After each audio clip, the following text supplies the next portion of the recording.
Hello, today's lesson is topic 2.9, multiplying and dividing signed fractions. We're going to begin the lesson by reviewing multiplication of signed fractions, and then we'll divide signed fractions. So for both multiplying and division, we need to think of this graphic here. Same signs means we get a positive result, and different signs means that the result is negative. Let's review the steps for multiplying fractions.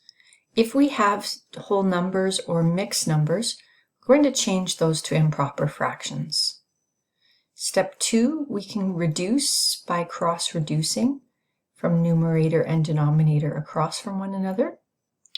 Then we can multiply the numerators and multiply the denominators, and then we can simplify. So for example, we take 1.5 times 2 3/4. Our first step is to change these mixed numbers to improper fractions. So this will be 3/2 times 11/4. And step 2, we look to see if we can do any cross-reducing. In this example, there's no cross-reducing to be done. So we go to step 3. We multiply numerator times numerator, which is 33. And denominator times denominator, which gives us 8. And then our next step is to simplify. We're going to change this improper fraction back to a mixed number. So 8 goes into 32 4 whole times, with 1 remaining. Our answer here is 4 1/8, and it is in lowest terms. So let's go ahead and do the do together for 2.9. So we're going to see that we have some negative numbers here.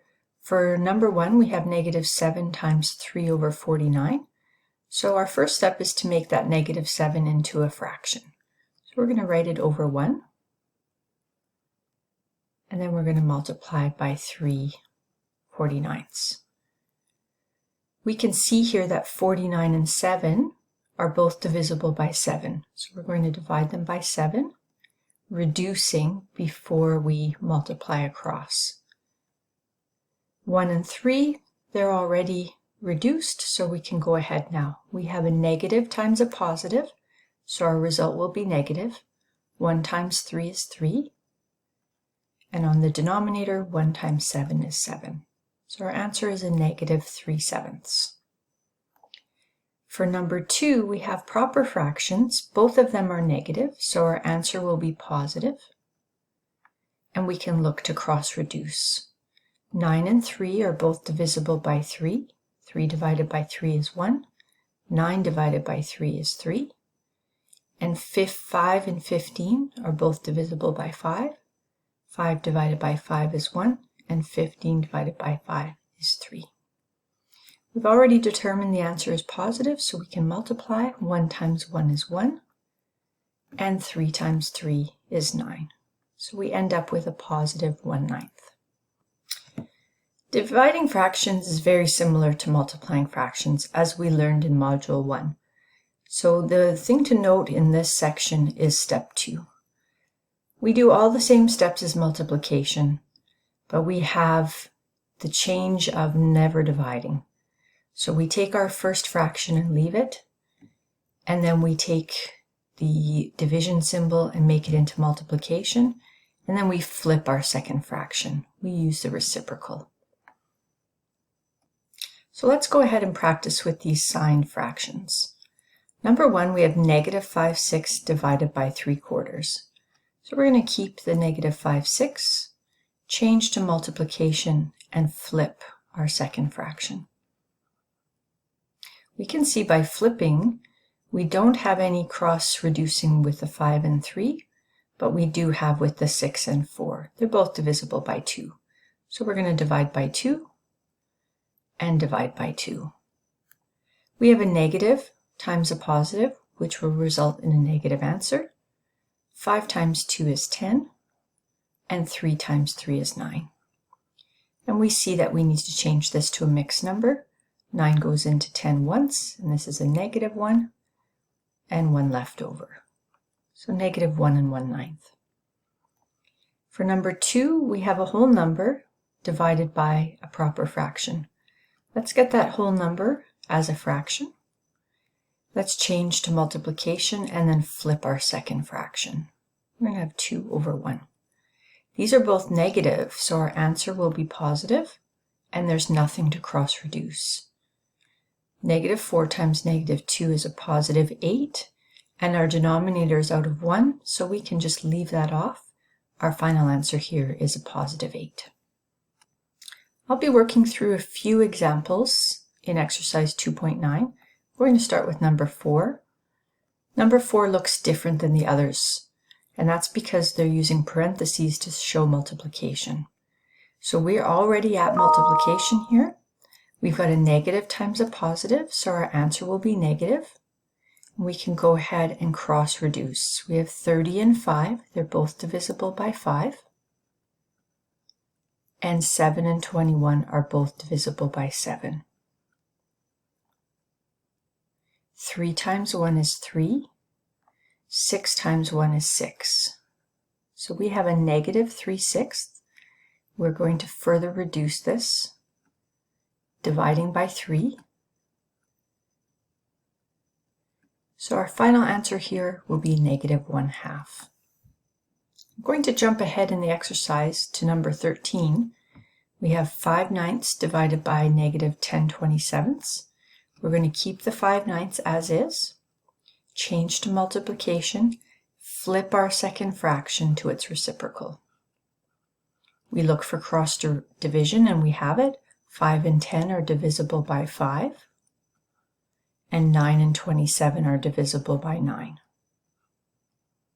We have positive times negative. Our result will be a negative 3 over 2.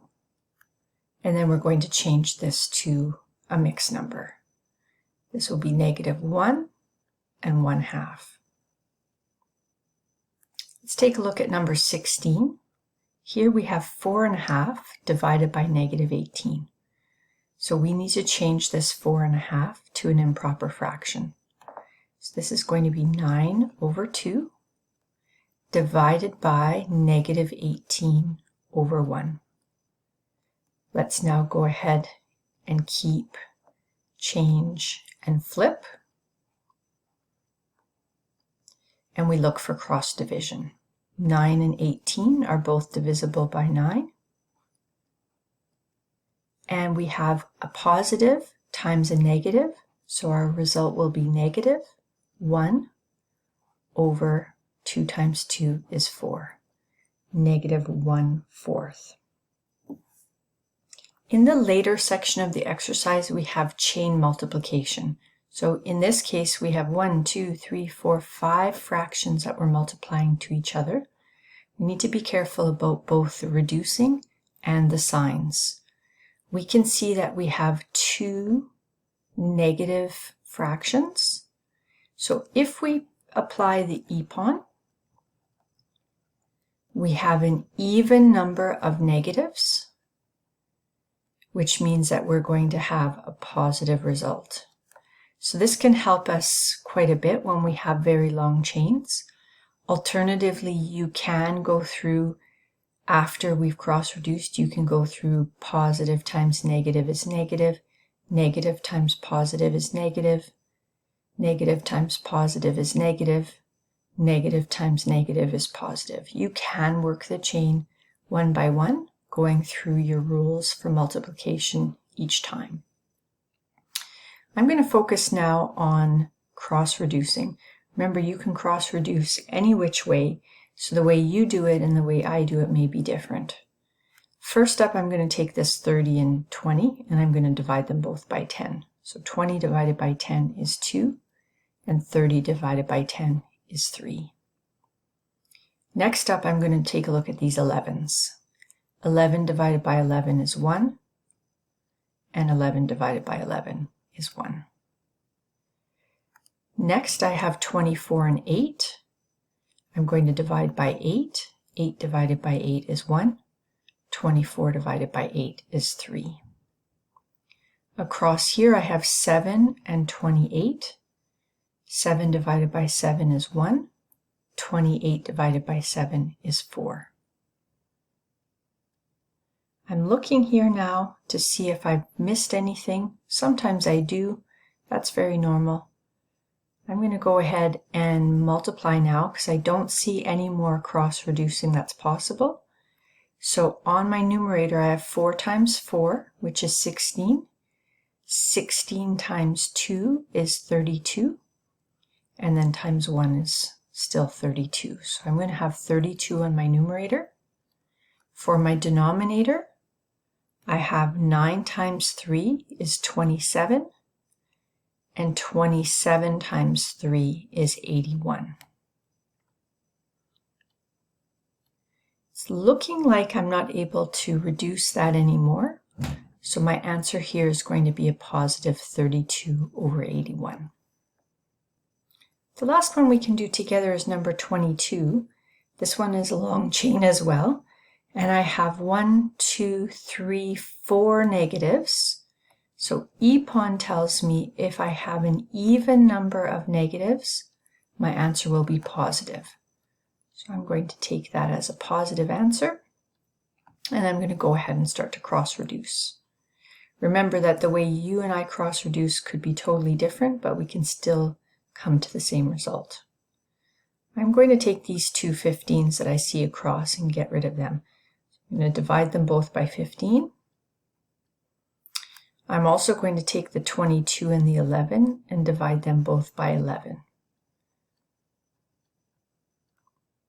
On the other side, I see 7 and 21. I'm going to divide 7 divided by 7 and 21 divided by 7.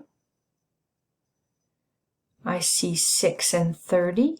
I'm going to divide by 6 for both of those.